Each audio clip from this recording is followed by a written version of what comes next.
একটা লক্ষ্যকে সামনে রেখে খুবই সুনিশ্চিত, বলা যায় খুব স্বচ্ছ, সার্বজনীন একটা ব্যবস্থায় আমাদের জন্য পরিবার গঠন করে দিয়েছেন। এটা বাইবেলে আছে।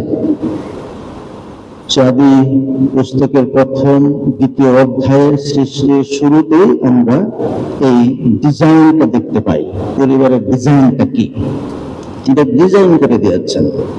ডিজাইন ছাড়া তো কিছু হয় না। এই যে বিল্ডিং, গির্জাঘর, এটা ডিজাইন ছিল বলেই এইভাবে এই গির্জা ঘরটা নির্মিত হয়েছে। ডিজাইন লাগে, প্রথম ডিজাইনটা লাগে।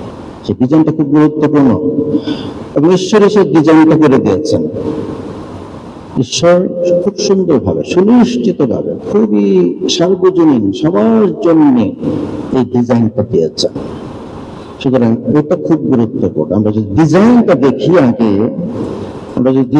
দেখি, তাহলে আমাদের এখনকার যে বাস্তবতা, এখনকার যে পরিবারগুলো, আমরা কোথায় সমস্যার সৃষ্টি হচ্ছে, তাহলে সেটা আমরা সহজে বুঝতে পারবো।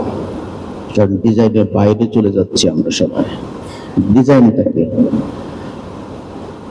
ঈশ্বর কাকে সৃষ্টি করলেন? প্রথম আদম, বলি না, আদম, পুরুষ সৃষ্টি করলেন।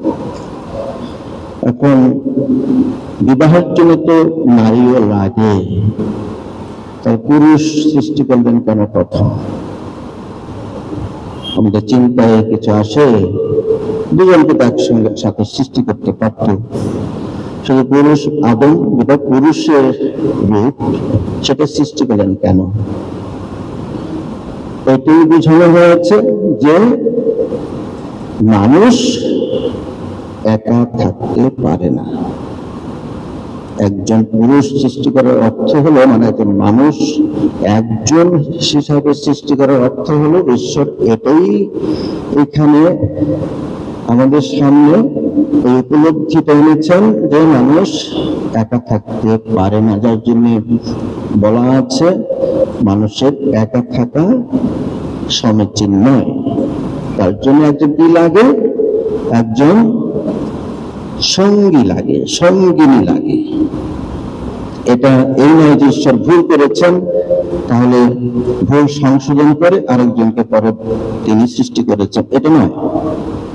ঈশ্বর ডিজাইন, পারিবারিক ডিজাইন করে দিচ্ছেন। পুরুষ একজন, বলতে গেলে একজন মানুষ। সুতরাং তার একা থাকা সমীচীন নয়, একা সে থাকতে পারে না, তার জন্য একজন সঙ্গী দরকার। এই যে উপলব্ধি, এই যে অভাব, আমার জন্য একজন সঙ্গী দরকার, আমার এই জীবন চলার পথে আরেকজনকে দরকার, এই অভাব বোধ, এই উপলব্ধি, এই চাহিদা, এই আকাঙ্ক্ষা, এটা খুব গুরুত্বপূর্ণ।